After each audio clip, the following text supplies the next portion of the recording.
Oh, this is very weird what's going on today. Gotta love a busted internet. Right, is that fixed? That should be fixed. Yep, now it's working. Cool. Okay, right, let's look at Richter aggro next. Sleeper Agent, good. Static Trap, good. Yummy Spectre, okay. Yeah, I think overall this works. You can consider an Echelon Soldier. You don't have Malink's Grace either, so one of those two you could try and fit in. Probably the Malink's Grace would be quite important, especially seeing as Richter's a very high HP support. It almost benefits his carry more than Malink's Prayer. So I'd probably prefer that on Richter. Maybe over the Yomi Spectre again. Because Yomi Spectre is a good option for Order, especially if you're against things like Kalari. But if you've got a Protective Sentry at all times, you shouldn't have issues with that. In fact, don't you have Lamplighter in here? No Lamplighter. Need to fit in Lamplighter somehow. I'd probably take out Soldier of Fortune, unfortunately. Or a situational card. What's the final build? Song of the Sentinel, Corrosive. Yeah, I'd probably swap out Malink's Prayer for Malink's Grace. Swap out Yomi Spectre for Lamplighter. Otherwise, that should be okay. Yeah, Astral Leap is fine. Advanced Early is fine. Could consider not going Advanced, I guess, just sticking with the font. And then working towards Radiant Healer if you really need Soldier of Fortune mid-game, so sacrifice early for mid. But if you want to be more aggro, you should probably keep the Advanced Evolution. Yeah, it's a little less aggro, for example, than the Chaos one. Like, if you wanted to go for like the Yomi Spectre kind of stuff, you could go for the Order Chaos version and go for the Outlander Scout, which does the same idea as Yomi Spectre, but sort of better for a support, more ideally. Let's have a look at the Richter defense one. So I guess this one has Malink's Grace in it. It's Gates of Salvation, Malink's Prayer, Godmother. Yeah, I'd probably again swap Malink's Prayer for Malink's Grace. Sleeper Agent, Soldier, Black Ice. Otherwise, this one seems okay. Damage return again. Yeah, that seems fine otherwise. Okay. Coolio, thank you for those. Simicat. Yes, little comment. Yar. Give me a deck. Just need to copy it. Well, so I can look at it. Yes. Whoop. Surprise, surprise, a support deck. Hey, so much support means in here. Why are all support so quick to learn? Right, okay, support debuff, Richter. Okay. Do you want to talk me through it? Well, I would like to run Plague Lord Malek at the end. And maybe some tanky stuff, but I never get to the end. The game's end before. Stupid enemies. Too weak. Sure. Okay, so it's a very late game support deck. Or you could probably skip damage return, and then go armored instead of damage reduction. I guess that's more preference on that one, but damage return I'd probably swap out and get something like auto health potion, just because you do a poised aggressor early. There might be too many late game options. You should probably, I guess, Domain, Situational, Plague Lord, and Yomi and Song. Again, I'd probably be swapping out the Yomi Spectre for maybe Protective. So we got Protective Sentry. What other death card am I trying to consider here? Well, I guess this works. No agility stuff you need to consider. No other intellect stuff. You could put Emmerich in late game instead of Yomi Spectre. That might be better. Awaken the Emmerich might be a good one to have. A super strong card that should pretty much be in every Vitality intellect death deck, which is a very common style. But otherwise, I think this works quite well. You'll just be lacking a bit early to mid transition, just a bit, but the late game is really solid. Yeah, and I like the Plague Lord late game. Plague Lord is a really good late game card for a support. So yeah, I like that one. Otherwise, but yeah, just swap out maybe one or two things there. Just mainly the Yomi Spectre, I think, for the Emmerich might be the best idea. I like the Domain of Stillness too. Sounds good. Cool. Excellent. Sniper Rhino. Yeah, I made a split push deck for Wukong. Always the split push Wukongs, isn't it? What is it with your running Nameless Curse? This is really interesting now. I'm just curious. Is it for 1v1ing or something? A little bit. Issue is you're running 9 intellect into it. The only time you want any intellect really, I think, is for Awakening the Emmerich, and even then it's just for the back door at the end more than anything.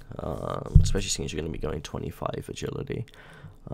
Vampiric Blade, you actually got Withering Shadow. I probably wouldn't have Withering Shadow. I'd probably have, instead of Withering and maybe Nameless, I'd probably have Chaos. What am I thinking? Chaos. You could go Shatter Golem, would be really strong. Even for split pushing. If not, you could consider going. I'm trying to think. Maybe Pressure Hunter would be good, seeing as you're not going heavy into Vitality. Let's see what else. See what other cards you could consider here. Death Chaos. Overclock Droid could be a good curve card. You actually got Living Guardian, I didn't see that as well. It's triple early game there. You should probably go Guard Piercer for the curve, so swap out Nameless Curse, go Guard Piercer, swap out Withering Shadow, and go for maybe Pressure Hunter or even Hellfire Engine, if not Overclock Droid. Finder of Playthings can curve into Emmerich, but I don't think you really need it on Wukong per se. You could probably go Swamp Stalker instead of Finder of Playthings. Otherwise, maybe Ruthless instead of Fast Travel, but Fast Travel is fine. Otherwise, that's fine. Yeah. Okay. Just a few little changes here and there. It's mainly just because the late game death cards I don't think are too good for someone like Wukong, especially seeing as you're going heavy intellect there. And he's not that tanky, so I don't think Withering Shadow really benefits him that hard. In comparison to a lot of other cards that are auto attack based, which is where he's namely focused, seeing as he is a melee carry at the end of the day. Cool. Vul, do you have a deck for me, sir?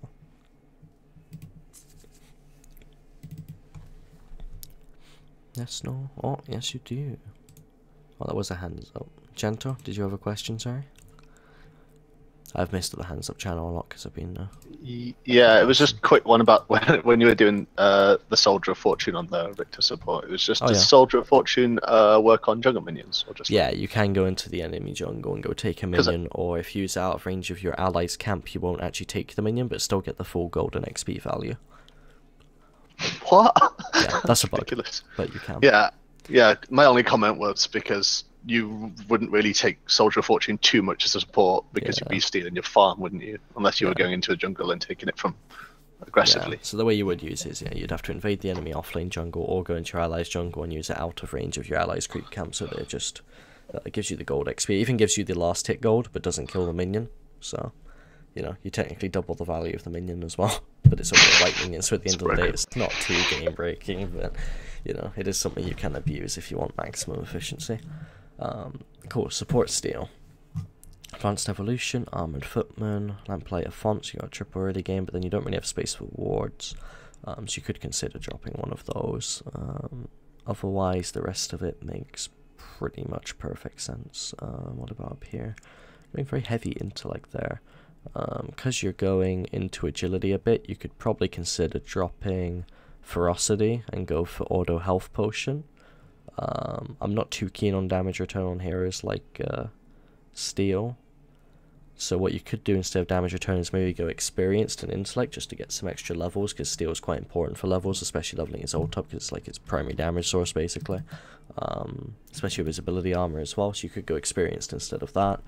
So maybe just swapping those two sort of mid to late game gems. The armor aura is okay for when you do eventually hit 25 vitality. That's just a very late game thing. It can be just an outlier, which is fine while you work on the rest of the build, but I'd probably consider going the auto health potion for when you curve static trap into Song of the Sentinel. And cool. yeah, I appreciate it. no worries. Awesome sauce. Atlas, do you have a deck for me? Oh, thank you, Asar. Oh my god, the name. Why did you... Okay. Potato Steamboat. Sure. Out of love and homework. So I've been using this on Gadget with pretty good success. A couple games with her, and seems to work pretty well. Okay, so Gadget deck, you're going for the Order Knowledge, so you get the early vision control to keep your lane safe. You can infinitely scale power tap. Protective Sentry is an interesting one. So, late game would be... is it the standard cast? Late game I do the Mana Flow Acolyte, and then late game I do Stagnant Dominion, either Thermager or Corrosive and Sleeper Agent. Okay. I can see that. Could also go for the standard castable too with the Atomic Sleeper Formateurs if you feel like it. Yeah, it's in there, but I just don't... Yeah. If you're against a Bellica, see, you might not want to go Deadly Mana in this deck. This is one where I'd consider going Experienced, for example. Namely because you could combine it with Formateurs, but Formateurs is still good without Deadly Mana. Deadly Mana just enhances it. But essentially, if you skip out on the Deadly Mana, and you're against a Bellica, you can consider not going Formateurs even, and what you can do is you can go Stagnant Dominion instead, so you have a Stagnant Sleeper and a Atomic, for example. Usually, Stagnant's one that I don't trade out much. It's one of the final builds. Alright, yeah. Well, I'd usually have that or Formateurs, I think, in this consideration, so then, yeah, Okay. Deadly Mana, you could consider running Experience instead, just so you can have an anti-Bellica side then, and then you can still build towards the Formateurs. Even with Experience, it's still fine. Okay. Could be good against any other matchup. The Mana Flow I prefer is more of a curve card. But yeah, then the Corrosive, Atomic, Sleeper are all good late game cards, and Stagnant. Power Tap, Infinite Scaling, Lamp, yeah. Seems like a perfectly good Knowledge Order deck. On Gadget in particular, I do quite like going for the... what's it called? The Growth. Knowledge Growth combo is quite nice, or Order Growth. She gets a lot of Malinx Nasher, for example. You basically build up all your damage stacks if you ult and you right click, build up super fast even acceleration gate, and then your bomb pops for like, 900 or something stupid, or 1000. Makes her crazy strong, and she can also use Flame a second then, but that's more just a personal preference thing. You could also go Mana Fountain instead of Spellburn because you want to spam more. I do find on someone like Gadget, yeah, the right click's really good with Spellburn, but when you pop a Q on them, the Spellburn's going to pop after the Q. They've already been chunked, so Spellburn gets less value, and I'd probably rather spam more Q, so I'd probably go Mana Fountain instead of Spellburn. Maybe Experience instead of Deadly Mana, just due to the theme of the Order side of the deck. Some more flexibility. But otherwise, I think it's a really good concept. I like it, and I like the name too. Fantastic. Yeah, but also Devil, you gotta consider that Stagnant, like, with the ult, it makes it basically turn into a root, like Lucas said. You stack slows on top of slows, basically. Yeah, you can cast her slow, her ult, and then with that card, they're pretty much standing still. Cool. Zingy. Zingy. Oh, you got an GG deck. Yeah. Let's see. The deck's mainly primarily it's in mind for Fae, but I've tailored it to where you can have situational cards. So if you're playing a support that requires levels like Decker, because it's a pretty huge power spike, like getting Containment Fence and whatever that you can fill. So essentially, you want to start with Font of Experience because on a support, I feel like that's just completely busted. It keeps you relevant throughout the game, and if the enemy support doesn't have it, you're just going to spike faster because you're going to get more points into your ultimate faster. So you're just going to be stronger than them anyways. First back, you want to obviously get wards in, and if you're not playing Fae, Advanced Evolution just lets you spam like skills for harassment and whatever. But if you are playing Fae, you get Poised Aggressor because her E is just insanely busted. I feel like the 3-second cooldown stacking damage and the bonus you can get from Poised Aggressor, that you can just zone them out of EXP, so essentially put them behind and still getting yourself ahead. Yep. And then, you know, once you get a little bit more gold, you know, you buy your wards and whatever, you know, do your thing. And then mid game, depending on who you're playing, with Faye, I like to get Blink because it's always good to see a Nutty Flytrap Blink play. So, Yep. and it helps you move around the map when you're warding. Depending on how the game's going, if you're like maybe in team fights, you get Malik's Prayer because that's a better team fighting card because you can just heal everyone. Yep. You know, again, buy your wards, have the blink to move around the map, you know, whatever. Mm-hmm. And late game for Faye, I have Godmother because I don't believe Echo Drive or the CDR card are in the game right now, Mm-hmm. or at least I don't have them. Mm-hmm. So that's the best late game card you can get, and it allows you to stay in fights longer, use your supporting skills longer, body block more, stagnant donation mainly for Faye. So because E-spam, you know, Yep. you just keep them slowed, and then Blink just for, like I said, nutty plays. And then if you're not playing Faye, or if you're solo queuing, your AD is a boosted animal, you just get Godmothers and then the shield and prayer because they're a boosted animal. Yep. So No, I really like this deck. I think all the cards make perfect sense. I think the curve makes perfect sense. The two late game options you got here are really nice. Oh yeah, and the Spectre card for Kalari as well. Yep. So it gives you vision options as well. The late game HP from the Godmothers is very good. I like the Font of Experience curve, especially for someone like Faye. Sentry Lamplighter combo is always good. Poised is very strong on Faye. You got your standard support curves as well. I think, namely, the gems work pretty well. I'd consider Auto Mana Potion instead of Auto Shield. And I'd also consider going Armored instead of Damage Reduction. Would be good considerations. Otherwise, the rest of them I think are perfect. So it's just those two gems that I'd consider swapping, just because supports don't get too much HP initially anyway, and they're going to die a lot to abilities on backline usually. I very rarely find that the supports actually die to just someone auto-attacking them repeatedly. If they do, then they're in a position to die anyway. So Armored is going to protect you a little better from abilities and poke than damage reduction is. And then I prefer Auto Mana Potion on the support just so you can use more utility than Auto Shield, because if you're being focused early, your carry should be killing the guy anyway. Yeah, namely. Alright, appreciate it. Yeah, no, I think that's fantastic. I think this is a fantastic support deck. Perfect. Right, now, who did we miss? Bofric? I think we missed yourself in terms of decks. Yep. Okie dokie. Give you a second.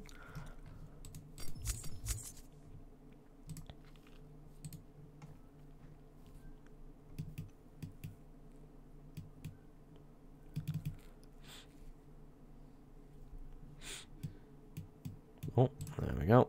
Sev. Cool, we got Sevrog deck. This is the first one. Too many supports. Right. So this is for Sevrog. I presume it's going to be jungle because you have jungle assassin. You don't actually have, so I guess you start Vitality first and go Exo or Coin Master. And then level up agility for jungle assassin. So probably Coin Master because you want to be, I guess you want to choose if you go really there. You could probably consider going, I guess Cold the Week's kind of bad on him. I think you're going for the triple death ending, aren't you? Oh, Withering, yeah, Withering, Silver Plague. Probably wouldn't have Grinning Spectre in there. You could consider going maybe Vital Waters instead of Grinning Spectre. As a better curve. Instead of avenging spells, you might want to go improved health regen due to the fact you've got Withering, Plague Lord, and Sorvik. You're going to take a lot of damage damaging the enemy. Consume the Dead's good, damage return is good, damage reduction's good. Jungle Assassin is fine. For Clear, Auto Shield is okay. Could consider going things like Blade Turn on your 7 Intellect Spike. Could be strong. But then again, if you're going damage return, you may not need it, so I think Auto Shield is perfectly fine. Could consider Onslaught or something else in that regard.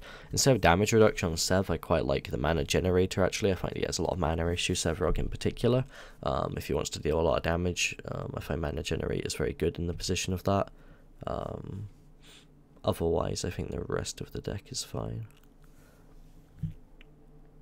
So yeah, simply just the I'd probably swap out Coinmaster Exo for a different early game card if possible. If we have a quick look on Growth Def.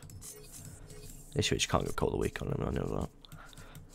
Could even go Tower Strider for tower diving early, or Mother Tree. Mother Trees are really good. Seeing as you're going Jungle Assassin as well, yeah, I'd probably swap out Coinmaster for Mother Tree. You can first buy Exo with a point of Vitality, then get your Agility, then get another Vitality, go back, buy Flame of Zekin and Mother Tree. Then you can curve into Green Spring and Vital Waters. Yeah, then instead of Grinning Spectre, what did I say instead of that? That's the Vital Waters, yeah. Then you got Emmerich late game of situational, you got Shadow Dancer for mid game ganking, you got your triple combo late game, you got Tyrant to scale, you will be going free in agility for that, so you want to rush Tyrant.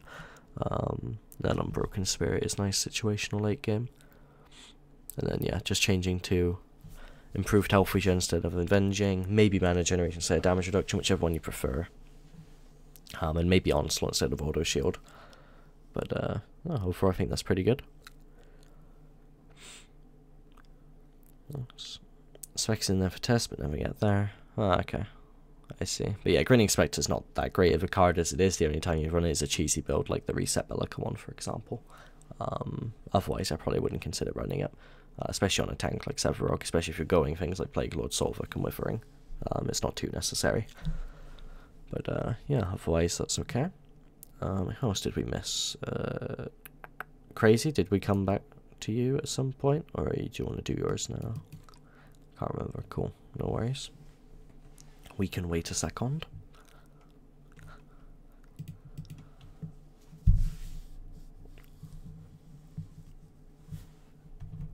Cool. Oh, a Sevarog deck again. Oh, 2 Sevarogs in a row. Sevarogs were waiting till late game, were they, to show off their decks at the end. I see how it is. Typical Sev players like myself. Sev offline, okay. Exo, Flame, Pack Leader's an interesting one, Nameless Curse is an interesting one. The rest of it seems okay. You're actually going Spell Shield, Manifest. The main idea behind it's just fun, really. I want to try out new cards I haven't tried yet, like Pack Leader and stuff. Okay. Yeah. Yeah, Veil Stepper, Pack Leader are a bit wonky in this deck. You don't really need Unbroken if you're not going Tyrant, because you're not going Jungle. This is the kind of deck where you consider Lord Volstock as well, actually, as a situational card, which we'll be talking about a bit later. So yeah, you could consider Lord Volstock instead of Nameless. You could consider... Have you got Awaken in here? No, you haven't got Awaken the Emmerich, so probably Awaken the Emmerich instead of Pack Leader. Then instead of Veil Stepper... What could you go? You could go... Heck, even Invader Mage wouldn't be a bad call. On Sevarog. Shadow Dancer would be better than Veil Stepper, actually. It's just a better version. So yeah, instead of Veil Stepper, probably Shadow Dancer, and then instead of Unbroken Spirit, you could consider going... Yeah, probably for the Invader Mage. That would be about it, I think, actually. Just because I don't think you'd ever get the free agility, really. There wouldn't really be a point in going for it when you're going all for the intellect and vitality. Okay, but otherwise I think that's fine. I'd consider going improved health regen instead of armor aura as well. Due to the fact that you're running the Solvik Withering, instead of armored you can go damage reduction or mana generator. I think both of those are better than armored on Sevarog in particular. He has a lot of HP to abuse, and the you're going to be going on backline a lot, so damage reduction serves you well. Armored isn't too bad in comparison, but then mana generator I think trumps both of them for Sevarog in my opinion. Spell shield is fine, mana fountain is okay. Yeah, I think the rest of it's okay. Sound? Cheers. No worries. Crazy Shizzle. 2 crazies. No deck. What? Maybe? Oh, no worries then. Awesome, so I think that is everyone's decks. If I have missed someone, please say so in the chat now, just so that... I hope I haven't. You have one more? Alright, go for it then, Devil. Might as well. We have the time.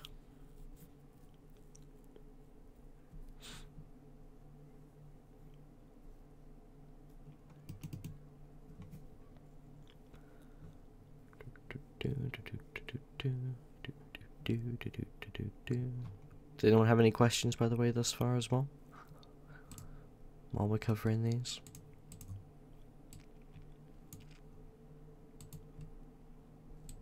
Seems Gucci. Right, what are we looking at? Rampage support. Okay. So, auto health potion, auto mana potion. Healing towers is interesting. I'd probably go quick exit instead due to the fact you're running lamplighter and such. Mana reactor can be okay. Damage reductor. I wouldn't go ferocity.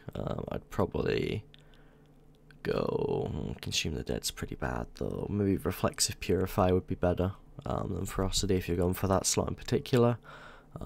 Otherwise, unstable is good. Forward is good. Late game, maybe not compensator rig. I see that's why you're going ferocity.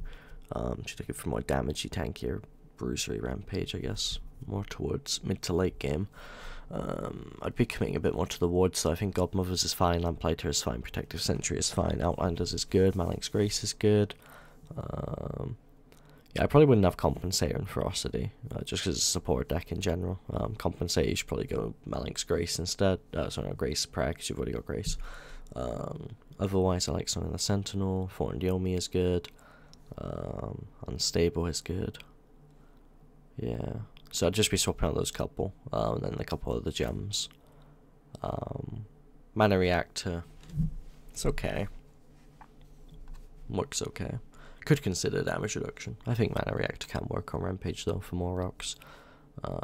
You could run Auto Shield in that case if you're running Mana Reactor. I don't think you need that much mana gain in both. Auto Shield would also synergize with Mana Reactor better in that regard. But yeah, otherwise that's okay. Is there anyone you'd use Nameless Curse on? Someone like Morgash. I'd use Nameless Curse on. You could pop that on them with your Q, and you're pretty much going to kill them. You can always finish them off with the ult as well if that doesn't. Can we post more decks? I mean, I was just going to cover anyone that I didn't, then we'll just see there's one more. I'd like to quickly cover some cursed cards before we look into anything else, I guess. Would be a good idea. So you guys might want to look at the stream for this bit. It's just one bit that we covered briefly last time, but I'd like to cover a bit more detail here. Is the concept of cursed cards. So I made, like, everyone says, you know, oh, this card's not very good, this card's not very good. They can be very good for early aggression, so what I want to look into is, we'll look at Devastation first. So this is more of a carry deck. It will have all the standard carry principles. You know, you got your late game sort of Shattered Golem, Overclock Droid, Vampiric Blade combination or something. Very aggressive, will need a lot of peel kind of thing. But it's more of a very snowbally aggro deck, right? You want to hit your 25 agility fast, you want to have your damage online, and you have the situational devastation. So you wouldn't always run this, is the idea. The idea is that you'd go your Cold the Weakened Demolitionist and curve into Guard Piercer, into maybe Overclock Droid, and then you got Pressure Hunter, Shadow Golem, curve, but Pressure Hunter sort of situation, you got Heavy Hitter there, you got Swamp Stalker, so all these things, you've got loads of options based on what you're trying to do as a carry in this regard. You've got the standard sort of curve towards it. You're not running lifesteal because you've already got Vampiric Blade, for example. Multi-shot combos really well with Vampiric Blade. Multi-shot also allows you to push harder, which is going to be very important if you're going to run Devastation. Piercing basic, and then of course, you know, Relentless Pursuit. These are all pretty standard. Quick exit to get out of base quicker. If you are running something like Devastation, you want to be constantly on the map creating pressure, so you always want to be out of base, so I think quick exit is going to be much better than the other two options, for example, and you're not dipping into intellect at all. Woundseeker can be a nice situational card as well, but so yeah, what you would be doing is you'd be going straight into agility. If you get a kill or something in lane, and you think your team are all winning their lanes and everyone's like getting ahead, what you do is first back, you make sure you have 1 vitality, you just literally instantly buy Devastation, try and combo it with Demolitions and Cold the Weak, push down the first tower ASAP, and then you rotate to double mid. Maybe you can pick up Guard Piercer at this time, maybe not. If not, then you just keep these 3 cards, again push down the next tower, go back, probably swap out Cold the Weak now for Guard Piercer, and then push down the last tower basically. So you're just pushing down all the 3 towers, you get the Devastation online. You're going to be comboing this with other teammates which have cursed cards to then win their lane. So if you all get ahead, then you all run the cursed cards, for example. And then yeah, then you're basically pushing down the T1s, and then you're going to be looking into doing Raptors easily, quite easy at 7 minutes or 9 minutes or so if it's a little bit delayed. Then you can use your either Flame of Seconds to take Prime quite easily and then push T2s, or you can push straight out onto a T2 and then go for Prime if you need a bit more power. And then Devastation is just going to keep scaling. You're going to be swapping Guard Piercer for Heavy Hitter, you're going to be swapping like Demolitionist for Pressure Hunter, Shadow Golem, Swamp Stalker, depending what sort of stage of the game you're at. And this card that's only costing you 2 points is going to be giving you a hell of a lot of value basically. So if you killed the 3 T1s, that's 9 power, plus the 7, that's 16. If you killed the T2, you're going to be getting 19 power, so you can already see that it's starting to scale up to sort of the power scaling of the more larger cards, like 7 costs. You're getting, you know, every sort of tower you kill, you're sort of getting an extra tribute point worth of value out of it, basically, is the idea. So once you've got down all the T2s and all the T1s, this card is sort of functioning like an 8-cost card, it's a 2-cost card. Around this time, you'll be getting sort of one mid-game card online, you're getting towards a late-game card. This is when it will start to fall off, so this is when you need to really take an inhib, and then once you've got that lead, the Devastation card should have done its job, and you should have got so much value out of it that you should be then able to close out the game quite swiftly using Prime and then pushing other inhibitors. So that's how you'd use the card. If you didn't get ahead initially and you know your lanes aren't crushing the other laners, then you should probably consider not running it and just going for the standard curve. So it gives you the option. You don't have to run it. The curse card isn't, the whole deck isn't built around the curse card, but it's got all the elements there required to make it work, providing the circumstances meet what you're trying to actually achieve with the cursed card. So that's where the Devastation will come in. Same idea. So let's look at Possessed Sprykin. This is more of an off-lane deck, so you can run this on a tankier hero. Maybe something like a Rampage or a Sevarog. Any of those it work perfectly fine on, so the concept is pretty much exactly the same, right? You buy your Exoskeleton early with your quick exit. You can pick up a Flame of Zekking quite early. You can pick up a Growth Totem if you're starting to snowball super hard. Growth Totem's combos really well with Possessed Sprykin because Growth Totem infinitely scales, so if you do get to extreme late game, you're not losing too much by having Sprykin in your deck, so it helps complement the lack of the spike, basically. So yeah, as the time goes on, basically, as you get towards 25 agility, again, Sprykin's going to start falling off. You'll start to have things like Unbroken Spirit online, Numbing Rogue online, or a Growth Totem going if you got that sort of far ahead. If you're playing someone like Rampage, a Trapper could be a good card. I think, did I put one of the tribe in this one? I don't think I did. Oh yeah, I did. So one of the tribes are really nice, just raw power cards. So again, if you go for more of a damagey late game hero with the Possessed Sprykin, then you can combine that with Unbroken Spirit if you need your ability, so you got a bit more bruisey. You can get one of the tribe. Battle Shepherd is a really nice split push card, so this can be a really nice card just to pick up if you're split pushing at this stage of the game. All of these pretty much complement what you're trying to do. Ruthless, if you're going for the heavy agility, go into the Guard Piercer, into Ruthless, you're going to be able to kill the laners, especially combined with Possessed Sprykin. Damage reduction, damage return are going to help you be more durable. Consume the Dead is going to help you just more regen when you kill people. It's generally better than Frosty. That sort of depends on the hero, if this is just a general concept. Avenging Spells is pretty good in this kind of deck because you're going to be wanting to take a lot of damage of it. Combining Unbroken Spirit, things like Possessed Sprykin, you're going to take a lot of damage. Avenging Spells is going to give you a lot back. You could consider also going Armor Aura based on the hero that you want to run. So this is just sort of how you run the Sprykin version if you had an offlane like this. Rather than a caster and you had a Devastation carry. If you're both winning your lanes, then your mid lane starts winning lane. That's when you can consider start picking up these curse cards, because Possessed Sprykin can help you just dominate the 1v2.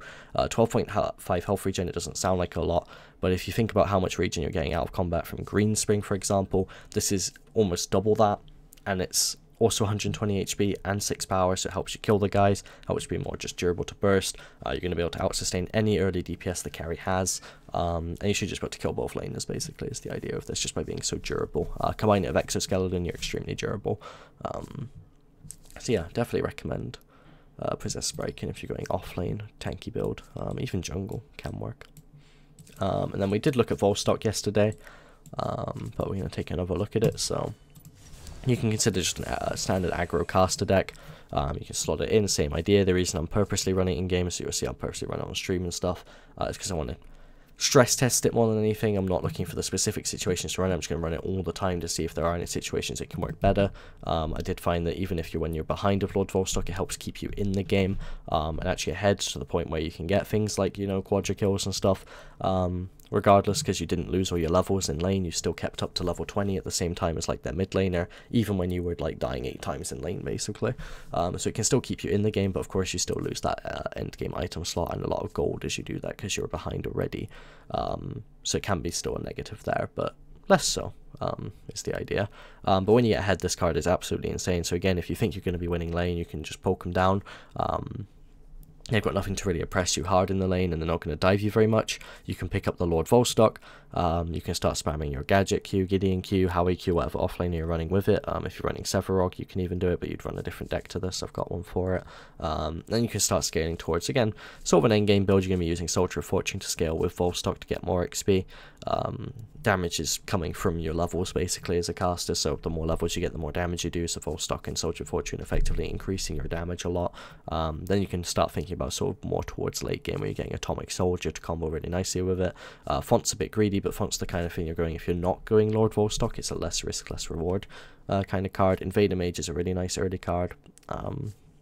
But yes, these are all things you can run. Tower Strike that helps you get back to lane, of course. With Advanced Evolution, these two cards are really nice combo early, especially if you're not going for Lord Volstock. If we quickly show the Sephiroth one, it's right next to it. So, same concept, basically, running Exoskeleton for early durability, but then you're going into sort of Lord Volstock if you're getting your lead. And you've got things like Tower Strider again. This one is where you can start going into things like Guard Piercer. More levels does increase your base damage, which makes things like Guard Piercer more viable. Combine that with Ruthless, these things are all amplifying your base damage per se.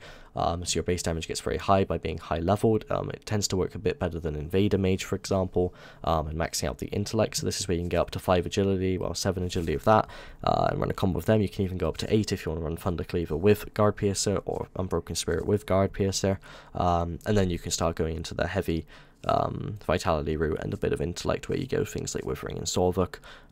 You can also consider going Numbing Rogue after Guard Piercer, because that's a really nice card off of this, but you're just using your heavy level advantage basically with cards that scale really well just off of base stats basically. So Sacrificial Link is still plenty good off of base stats, Withering Shadow is amazing off of base stats, Numbing Rogue is really good off your base stats, Guard Piercer is really good, Vengeful Maya is really good, Unbroken Spirit is really good. So all these cards sort of go off of this. Thank you for screenshotting it, Janto. I was going to do that anyway, but saves me having to do it now. So yeah, there you go. That is just showing a quick look into the cursed cards and how they are actually viable, but just remember, the new deck building system is devised and designed for 5v5, right? So you're meant to be synergizing your 5 decks together as a concept to then design your game plan, right? So the idea is that if one person's running cursed cards and then everyone else is running passive decks, you're going to have a bad time being the cursed card guy, right? Hence why it's not very good in solo queue. If there's 3 of you running cursed cards and the rest of the team is playing really aggro and stuff, and you're running Flame of Seconds to try and amplify objectives and stuff, and you're not looking to scale at all, and you're not looking to just passively play and use Font of Experiences or Coin Masters, you're looking to really just pile on aggression, take towers early, then the cursed cards are going to start to be useful. But you need to be on the same page as your other 4 teammates, basically. So yeah, that's basically cursed cards in general. Are there any questions about them?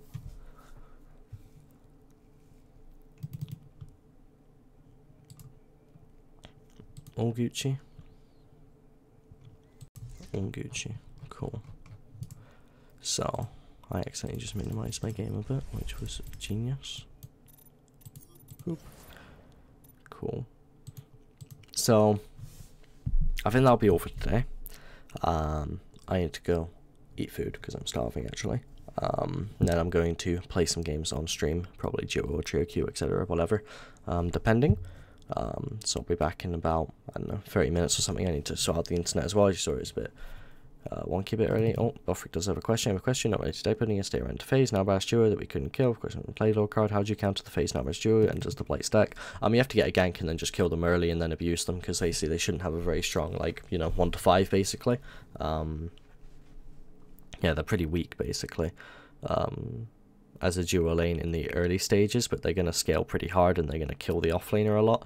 There's going to be lots of weird duo lane combos, such as, like I saw by like Gideon for example, that just kill you over and over again. they're just different styles that you have to get used to. Remember, they haven't got a carry that way. They're not going to scale very hard. People keep thinking carries are useless, so they seem to be running stupid dual lanes. Carries are still very useful. They still scale super hard to late game, and if you don't have a single carry, and you make it to like 30 minutes or something, you're going to have a very bad time, basically. That's what you have to remember. You have to try and scale to late game, and if you shut them down early, you're just going to be able to face roll them, basically, especially if you have a carry yourself. Even better if they're running something like Death Chaos. That's the general idea. But yeah, that'll be the end of the lesson. I hope you all learnt plenty from that. I hope all your decks are feeling much better. After that, I like some of these. Some of these were really, really good. No worries about it. Yeah, thank you all for attending. I hope you've learned a lot from all 4 sessions in total as well. There will be more in future, so I will be removing again the student role from everyone, so that we can reapply it to people going forward, and there'll be sign-ups and stuff. I'll make announcements in the Discord as usual. For the future sessions, we're probably going to be looking at individual roles at a time, just doing like a couple-hour session on a role each week or something when I can find time. It's going to be quite busy over the next couple of weeks. I do have to be in Amsterdam next weekend, so there won't be one next weekend, but the one after probably. Maybe during the week as well. I've got some time during the weeks. But I just don't want to try and... The reason I try and do them on the weekend, of course, is because it doesn't cross too much of your guys' time when you're at work, but they might have to be during the week due to the fact that on the weekend there is usually... you know, tournaments and stuff and all that jazz that either I have to attend or other people want to watch and such, which means they would rather watch that instead of this. And I'd like to get this info, you know, across where I can. But it's interesting all the support mains here. It's interesting all the support decks. I quite like some of the variation on them. There's some really solid ones there. But yeah, again, thank you all for being here. Hope you learned lots for the purpose of the VOD. I hope you all enjoyed watching. Enjoyed watching the video back as usual. Exclamation mark lesson in the Twitch chat if you want to then join the Discord to sign up for future sessions. Otherwise, I will see all of you next time, or if you're watching the stream later, I'll see you later for some fun games. Bye bye.